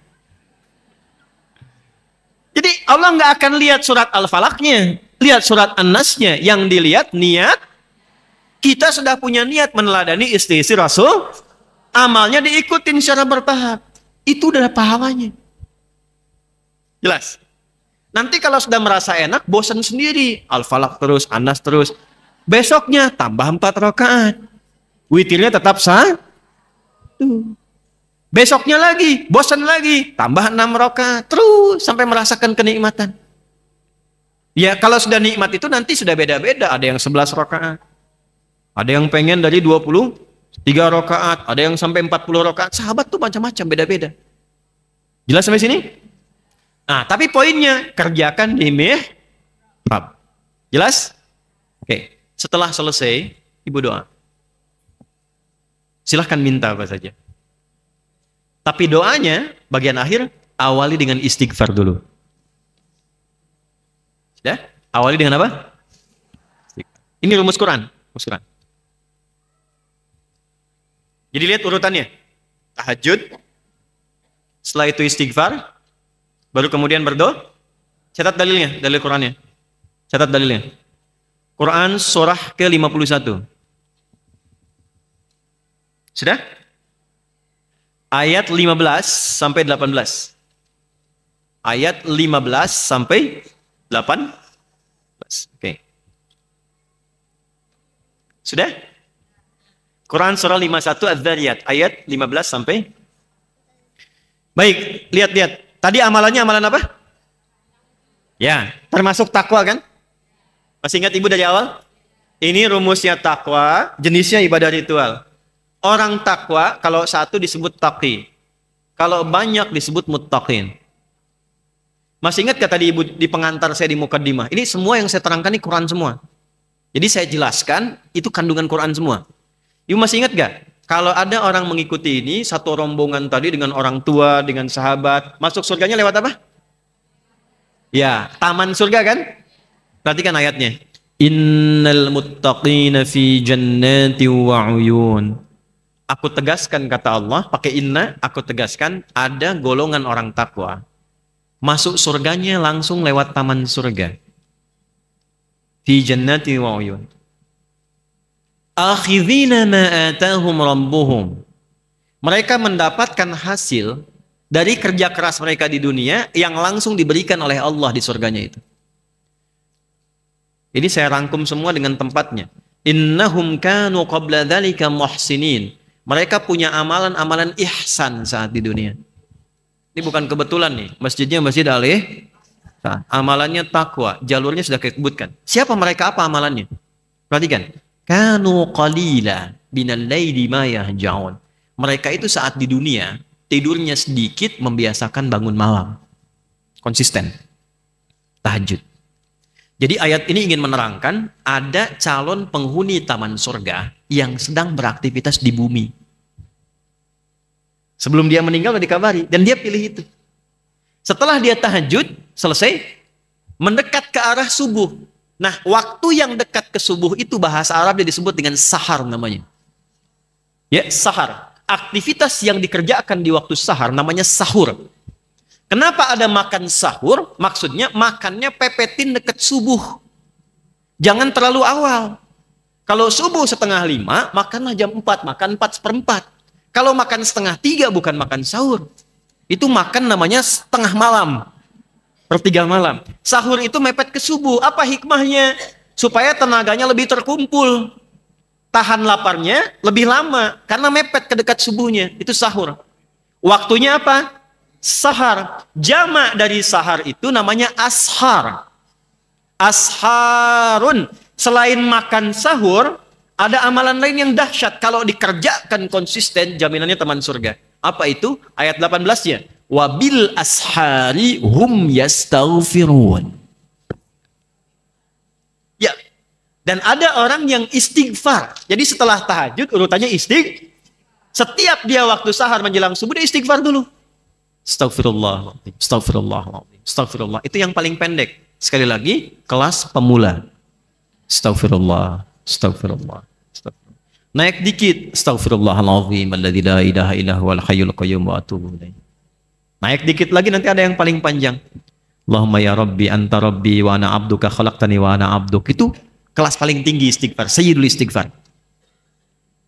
Ibu kalau biasakan ini dilakukan, punya dua keutamaan. Satu, apapun doa yang diminta, sepanjang maslahat dunia akhirat, itu akan dikabulkan. Bahkan ada yang belum minta, Allah sudah jawab. Hidupnya nggak capek, Bu. Tadi terkait rezeki tadi. Jadi sebelum dia melakukan sesuatu, Allah sudah siapkan. Ibu kalau nggak percaya, silahkan deh, coba dulu. Nanti ibu rasakan bedanya, bedakan rasanya, pasti terasa bedanya. Lain. Satu. Yang kedua, anugerah kedua, Allah sandingkan dengan 4 amalan mulia. Yang 4 ini ada di Quran surah ketiga Ali Imran. Sudah? Ayat 17, paling kiri sebelah atas. As-sabirina was-sadiqina wal-qanitina wal-munfiqina wal-mustaghfirina bil ashar. Quran surah 3, ayat 17. Kalau biasa rajin istighfar sebelum subuh, astagfirullahaladzim, astagfirullahaladzim, itu amal ini sama dengan 4 amal lain. Satu, Allah kasih kesabaran dalam diri kita. Jadi masalah apapun yang dihadapi, tanamkan kesabaran. Ada sabar tuh. Sabar itu bukan diam. Sabar itu dibimbing oleh Allah cara menyelesaikan persoalan sesuai dengan kadarnya. Ada kadarnya. Kadang terasa tenang, kadang tegas, kadang lihat, kadang diam, semua ada di Nabi itu. Nabi masalah dengan Sayyidah Aisyah, ada problem khusus, beliau diam dulu. Ya, kadang dipindahkan tempat, sahabat masih pakai Taurat, beliau memerah wajahnya. Ada poinnya. As-sabirina. Kemudian was-sadiqina. Ya, siddiq itu, sadiq itu adalah orang-orang yang membenarkan Quran dan mengamalkannya. Misal, ada ayat turun tentang jilbab, tentang hijab. Lalu ibu meyakini itu, ibu pakai jilbab. Itu masuk kategori siddiqin. Kenapa Abu Bakar disebut as-siddiq? Karena semua yang diucapkan Nabi dibenarkan dan dilakukan. 3. Wal qanitina. Orang yang khusyuk dalam sholat. Qanitin. Tahu dari mana? Quran surah kedua ayat kedua 38. Hafidhu ala salawati wa salatil wusta wa qumu lillahi qanitin. Khusyuk. Jadi kalau rajin istighfar itu membawa kehusyuan dalam sholat. 1. Diberikan kekuatan sabar. 2. Diberikan kemampuan untuk membenarkan ajaran Quran dan sunnah dan mengamalkannya.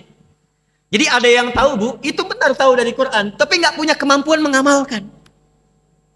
Ada yang begitu. Baik itu perintah atau larangan. Contoh larangan begini, contoh larangan. Bu, gibah itu dilarang atau dianjurkan? Tahu dari mana? Quran surah 49 ayat 12. La yang taba'dukum ba'do. Jangan gibah. Jangan gosip, itu kan? Nah, ada yang tahu ayatnya, tahu dilarang, tapi tak mampu mengamalkan itu untuk meninggalkannya. Saya tidak, Ustadz. Bagus, nggak seperti ibu itu tuh. Sama itu. Jelas ya? Itu simpel aja, simpel. Balik lagi, itu sedekah. Qanitin tuh khusyuk. Yang keempat, wal munfiqin, yang rajin infak. Ibu mungkin nggak infak kalau nggak ada yang diinfaki. Bu, ada berapa jenis infak? Sebutkan. Yang sudah dapat tadi boleh jawab. Kalau salah balikin lagi. Ayo. Ibu, apa saja? Yang wajib apa? Zakat. Terus yang kedua? Baik. Sebetulnya ibu sudah betul. Tapi kurang. Tentang yang wajib itu tidak selalu zakat. Zakat itu ketika disebutkan spesifik dipakai zakat. Ya, saya luruskan dulu. Ketika Allah meminta zakat dikeluarkan, itu kalimatnya dibentuknya dengan sedekah, tidak dengan infak. Ketika diambil pun pakai sedekah, dua-duanya di At-Taubah. Satu ayat 103, yang kedua di ayat ke-60. Yang 60 itu yang mustahik itu yang ada 8. Innamas shadaqatu lil fuqara wal masakin dan seterusnya ayat. Tapi ketika infak disebutkan betul ada 2. Wajib, yang wajib itu infak suami ke istri.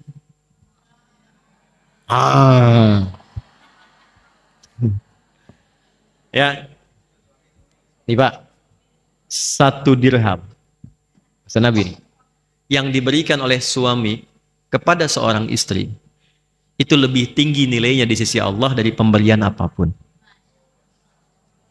1 dirham itu 2.500. Ya, 1 dirham. 1 dirham. Apalagi kalau 1 dinar misalnya. Enggak, maksudnya begini maksudnya. Bapak itu bawa uang 1 juta. Kasih ibu. Tapi ibu harus menjadikan 1 juta cukup untuk sebulan. Jadi makanya ada hadis, semakin suami ngasih uang belanja lebih, itu semakin dicintai Nabi, Pak. Betul ya. Tapi bagi istri yang bisa menata uangnya. Kalau tak bisa menata, tidak dianjurkan. Ya. Nanti kita belajar fikih bapak-bapak ya. Balik dulu ke sini, Bu. Balik sini. Kenapa tiba-tiba ke situ tuh? Balik lagi. Quran surah 4 ayat 34. Nah, nafkah itu singkatan dari infak, Bu. Ini nafkah itu singkatan infak. Orang kita tuh suka nyingkat. Iqomat disingkat jadi qomat. Infak disingkat jadi nafkah. Bahasa Qurannya infak. Quran surah 4 ayat 34. Ar-rijalu qawwamuna 'alan nisa bima faddalallahu ba'dahum 'ala ba'dhi wa bima anfaqu min amwalihim. Di infaknya suami kepada istri itu yang disebut nafkah, itu infak wajib. Jelas? Yang sunnah mana? Yang sunnah itu di luar itu. Sunnah pun ada dua tingkatannya. Sunnah yang ditekankan di lingkar terdekat, misal ayah, ibu, orang tua itu nggak boleh dizakati, tapi diberikan dari infak. Dari mana dalilnya? Quran surah kedua ayat 215, ada 5 golongan. Yas'alunaka madza yunfiqun. Mereka bertanya padamu Muhammad SAW, apa yang harus diinfakkan kepada siapa? Turun ayat, Qul ma anfaqtu min khair. Kalau pengen infak, yang paling baik, yang paling bagus. 1 lil walidain, untuk orang tua. Sifat orang tua itu nggak minta biasanya. Kalau butuh nggak minta, cuman kadang suka nanya. Ya, kemarin mama dengar dari mall ya, iya mah memang enak banget makanannya. Itu nggak minta, cuman nanya. Jelas? Nah itu nggak boleh pakai zakat, pakainya apain? Pak. Contoh, nanti ada infak umum yang Al-Baqarah 261. Apa infak umum? Banyak yang di luar sampai ke luar negeri, yang nyumbang ini itu. Yang di masjid tuh kalau ada kotak jalan, itu bukan mobil-mobilan, kotak infak. Nah itu yang umum, yang nomor 3. Balik, tapi bagaimanapun, ibu benar ada 2. Ibu dapat hadiah. Belakang ya Bu. Belakang.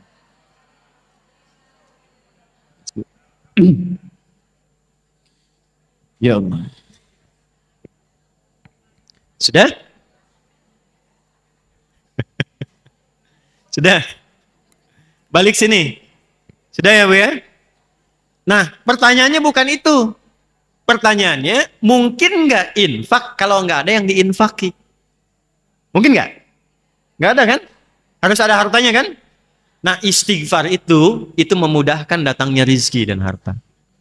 Tadi maksud saya, jadi kalau ibu pulang dari sini, ibu dawamkan amalan Quran tadi, amalan sunnah tadi, bangun malam, tempatkan di mihrab, coba dengan tahajud, sampai merasakan kehusyuan. Jadi cara sholatnya bukan sekedar baca, selesai, bukan. Rasakan kenikmatan dalam sholat. Tumpahkan saat sujud minta. Begitu selesai, istighfar. Istighfar, istighfar. Berapa kali Ustadz jumlahnya? Setiap Anda bisa relatif sesuai dengan kenyamanan hati. Jadi kalau sudah nyangkut di hati kita tuh, tak, itu masuk. Nabi bikin standar, standarnya 33. Itu standarnya. Tapi kalau untuk istighfar, standar itu kadang berbeda. Makanya sebelum tidur kadang Nabi 70, kadang 100. Itu tidak mutlak bilangannya mesti 70, mesti 100. Maksudnya apa? Istighfar yang kita bacakan lewat lisan akan menyesuaikan dengan keadaan diri kita. Semakin sedikit dosa, semakin cepat nyambung ke Allah. Semakin banyak dosa, kadang semakin cepat juga kalau tobatnya benar. Jadi begitu astagfirullah, astagfirullah. Sambil diingat yang salah apa. Yang dosa apa. Begitu air mata sudah tumpah keluar. Dicurhatkan selesai. Di titik itulah ibu jangan tinggalkan, cepat doa. Nah ini kadang-kadang, mohon maaf ya, mohon maaf sekali, suka ada yang lupa. Rumus itu doa paling cepat dijawab itu setelah beramal soleh. Habis baca Quran, doa. Habis sholat, doa. Habis sodakoh tuh doa. Jadi kalau ada kotak infak atau ibu keluar atau apa misalnya, tuh udah 3 kali saya nyebut kotak infak tuh. Misal ibu berinfak itu doa. Jangan cuma dimasukin selesai, tidak. Berdoa, minta misalnya ya Allah mudahkan rezekiku, mudahkan rezeki anakku dan sebagainya. Masukkan. Ibu tahu Syekh Nawawi Al-Bantani? Pernah dengar ya? Nah, yang kaitan dengan infak tuh begini. Apa fadilah Syekh Nawawi sehingga ilmunya sangat luar biasa sampai jadi mufti Masjidil Haram, diundang ke Mesir untuk ceramah, dan guru bagi banyak ulama di Timur Tengah. Ternyata kebiasaan pertamanya sebelum masuk majelis ilmu, itu beliau keliling dulu untuk infak. Diniatkan tidak ingin melihat kekurangan gurunya. Diminta sama Allah, mintanya begini. Infak, minta ya Allah, mohon setiap yang guru saya ajarkan, saya bisa pahami, bisa diamalkan, dan tutup semua aib guru saya supaya saya tidak pernah tahu. Itu berkahnya. Jadi kalau ngaji itu ada ta'zim yang baik dengan cara mendoakan, memuliakan, mengambil manfaat dari guru, itu pasti amalnya melekat, Bu. Ilmunya nggak lupa, melekat, dan amalnya mudah dilakukan. Sekali ibu menjelek-jelekan guru, disebut aja, hilang tuh semua berkahnya. Nggak bisa diamalkan. Saya pernah sekali di pesantren, Karena saya belum tahu, cuman karena ada guru itu pernah jualan batagor. Saya pernah sebut sekilas saja. Itu hilang, Bu. Sebut sekilas, bukan untuk merendahkan, cuma sebut sekilas. Ustaz Fulan jualan batagor ya, hilang. Tapi setelah kita istighfar balik, pelajari, dan tahu hikmah dari situ, sampai hari ini tidak ada pelajaran yang paling saya ingat kecuali dari guru tersebut.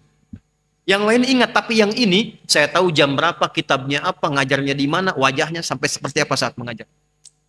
Beliau ngajar tajwid di hari Rabu, ya, dimasuk di jamnya jam 4:30 sore.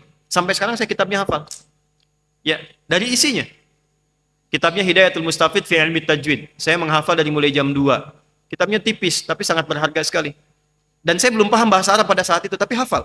At-tajwidu lughatan al-ityanu bil jayyidi wastilahan ilmun yu'rafu biha qawm nastaqum nasifati wal mududi wa ghairi dhalika katarqiqi wa tafhimu nahwihima ma ghayatu ilmi tajwid ghayatu bulugh nihayati fi itqan al qur'ani alamatul qiyam al hadath nabawiyyati as-sahiyyati wa qila ghayatu usul lisan al-khatai fi kitabillah ta'ala. Nah, ilmunya saya pakai tadi, istighfari. Apa yang terjadi? Nanti ada amalan takwa khusus untuk ilmu. Ibu bisa pakai untuk anak. Nah, ini yang orang tua saya, ibu saya dawamkan untuk saya oleh kecil. Ibu saya ngamalkan juga, Bu, amalan takwa. Sama, nasabnya dari Quran juga. Al-Baqarah di akhir ayat 282. Quran surah 2, akhir ayat 282. Ibu saya pakai itu. Tambah istighfar. Ini contoh, Bu, ya. Ini penutup. Ini masih ada waktu? 5 menit ya. 5 menit. Ibu silahkan. Saya alhamdulillah bisa menjaga, saya tetap gembira, tetap senang mengajar, walaupun mungkin anak kami sedang sakit hari ini 2. Tapi karena tugas. Saya sudah 4 hari nggak tidur, Bu. Alhamdulillah, hampir nggak tidur. Jadi satu anak kami yang terakhir, ini diopnam di rumah sakit. Sudah 3 hari. Jadi saya bolak-balik rumah sakit, bolak-balik. Tadi saya mohon izin juga DKM, saya datang pas tepat jam 8, karena anak yang satu lagi demam, muntah sudah 3 malam, itu baru tidur 4:30 tadi. Saya jaga. Jadi saya siapkan dulu, mandikan yang lain, siap baru datang. Tapi alhamdulillah tugas kan saya lakukan minimal. Saya ceritakan di akhir. Sudah fokus lagi, kita sedang belajar. Anda tidak dihisap dengan anak saya yang dihisap ya. Jadi saya mau teruskan dulu sebentar. Ibu kami itu jaganya 3. 1 makanan. Jadi ibu saya itu kalau beli ayam, misal, lagi punya uang, sebulan sekali misalnya untuk membahagiakan anaknya itu, saya contohkan ayam saja paling gampang, itu nggak pernah beli ayam mati. Ya saya tahu ibu ya, nggak pernah beli ayam mati. Yang dibeli selalu hidup. Nanti yang hidup itu dibawalah ke tukang potong yang beliau kenal. Bukan sembarangan orang, dipotongnya harus di depan beliau, diminta dibacakan bacaannya yang beliau tuntut. Bismillah ya Allahu Akbar, sembelih. Kalau nggak gitu nggak beli, Bu. Jadi dipastikan makanan yang dimakan anaknya itu semua benar. Balik. Yang kedua, saya punya amalan yang saya tahu itu, dari kecil kami ditanamkan nasab-nasab amalan tadi. Yang sahabat ya, kalau perempuan jalurnya istri Nabi, kalau anak kecil kan jalurnya sahabat Nabi yang junior. Ibu masih ingat saya sebut tadi Abdullah bin Abbas, Abdullah bin Umar dan sebagainya. Abdullah bin Abbas itu punya doa khusus dari Nabi. Allahumma faqihhu fid din wa 'allimhu ta'wil. Nah, itu saya dari kecil dibiasakan itu. Diminta, ya Allah pahamkan ya agama dengan mudah dan pahamkan detil sesuatu untuk mengungkap rahasianya. Allahumma faqihni fid din wa 'allimni. Yang ketiga, ini yang selalu saya saksikan kalau saya ba'da maghrib itu ibu sudah ada di mihrabnya, sajadahnya dengan mushafnya, itu kalimat pertama tuh yang saya dengar sebelum ngaji itu istighfar. Istighfar. Walaupun ayah kami sudah meninggalkan, itu konsisten sampai sekarang. Jadi kalau saya video call, saya telepon, "Mah, lagi apa?" "Baru ngaji." Saya tahu itu kalau sedang ngaji itu pasti sebelumnya tuh istighfar. Kita nggak seperti orang, nggak apa-apa. Orang lain punya nggak apa. Yang penting kita itu punya Allah. Allah pasti sudah ngatur. Pangeran sudah memberikan jalan untuk kita. Semua itu dibuka begitu. Nah, dahsyatnya apa? Yang terasakan seorang ibu yang istighfar. Itu keberkahannya bukan hanya untuk ibunya saja. Anaknya pasti dapat. Cucunya dapat. Lingkungannya dapat. Jadi saya saat menyampaikan ini, bukan hanya untuk ibu dapat materi, cukup selesai, tidak. Yang ingin saya berikan, semua keberkahan yang mampu kita dapatkan sebelum kembali kepada Allah itu bisa diraih. Nah ini baru satu amalan Bu, baru amalan ritual. Belum amalan-amalan yang lainnya. Jadi kalau dari 100 materi yang bisa harus dibahas, ini baru setengahnya. Bukan 50, satu setengahnya dari satu itu. Jadi mungkin 0,5% baru yang kita bahas dari meneladani istri-istri Rasulullah Sallallahu Alaihi Wasallam. Jadi saya simpulkan dulu. Saya simpulkan, satu, amalan pertamanya, dekati Allah dengan takwa. Sudah? Dekati Allah dengan dengan niat meneladani istri-istri Nabi Sallallahu Alaihi Wasallam. Kalimat yang kedua tadi penting untuk menghadirkan perjumpaan, meneladani istri-istri Nabi. Karena dia seorang hamba Allah itu akan bersama di surga dengan siapa yang dia cintai. Sepanjang yang dicintai juga saleh. Orang yang menautkan dengan Nabi ketemu Nabi. Orang yang menautkan dengan istri Nabi ketemu istri Nabi. Sudah? Dua, siapkan amalan takwa dengan meningkatkan satu, sholat, khususnya sholat tahajud.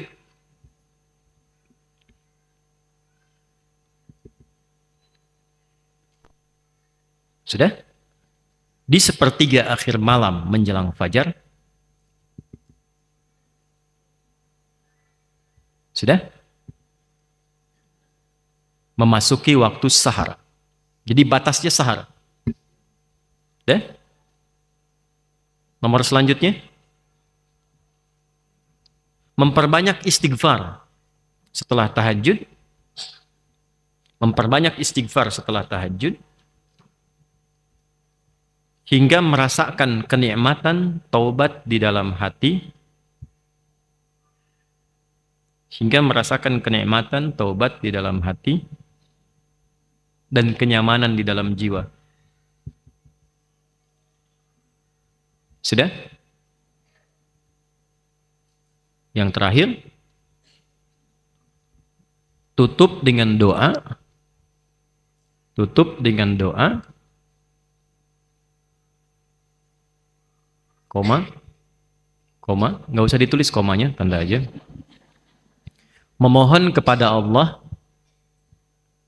segala kebaikan dunia dan akhirat yang diharapkan. Kalau ini babnya sudah beda-beda ya, setiap orang punya permohonan masing-masing. Nah, dalil yang terakhir ini, dalil terakhir untuk berdoa tadi itu, saya ambil nasabnya Nabi Yakub aja di Quran surah 12 ayat 86. Innama ashku bathi wa huzni ilam. Quran surah 12 Yusuf ayat 86. Sudah? Sudah ya? Oke. Ibu tahan penanya. Saya simpulkan tutup dengan satu ayat. Perhatikan baik-baik. Gak harus ibu catat, gak apa-apa. Ini kan amalan meningkatkan takwa kan? Masih ingat tadi yang saya sampaikan? Doa cepat dijawab, persoalan dimudahkan, rizki datang cepat kan? Perhatikan baik-baik. Suratnya ditempatkan oleh Allah di surat rumah tangga. Dan masalah tertinggi di rumah tangga itu perpisahan. Dalam bahasa Arab perpisahan disebut dengan tolak. Maka turun surah At-Tolak, surah ke-65. Ada satu amalan yang kalau dikerjakan, tadi yang sudah kita bahas semua itu menjaga keutuhan rumah tangga. Allah berjanji di ujung ayat kedua, di awal ayat ketiga. Perhatikan kalimatnya. Wa may yattaqillaha yaj'al lahu wa yarzuqhu min haitsu la. Yang konsisten meningkatkan takwa. Allah mudahkan semua urusannya. Diberikan solusi dari semua masalah, dikirimkan rezeki dari sisi yang tidak diduga. Apa amalan takwanya? Itu tadi yang sudah ibu tulis untuk pendahuluannya. Saya kira itu yang bisa saya sampaikan di kesempatan pagi hari ini. Terakhir,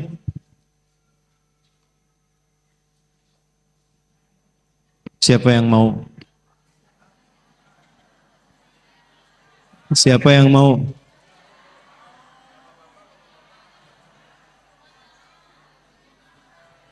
Baik, sudah. Turunkan tangan. Inilah kebiasaan kita. Apa kebiasaannya? Kebiasaannya apa? Banyak bilang mau, tapi nggak pernah ada yang maju. Itu problemnya. Mau tahajud, tapi nggak dilakukan. Mau baca Quran, tapi nggak dilakukan. Mau, tapi nggak ada yang maju. Mau? Tidak ada kesempatan kedua.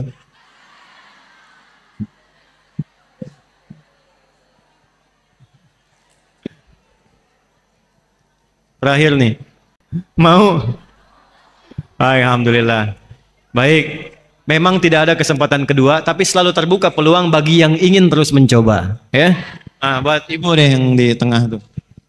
Itu yang kerudung hitam, Bu. Duluan angkat tangan. Silakan, silakan. Ya.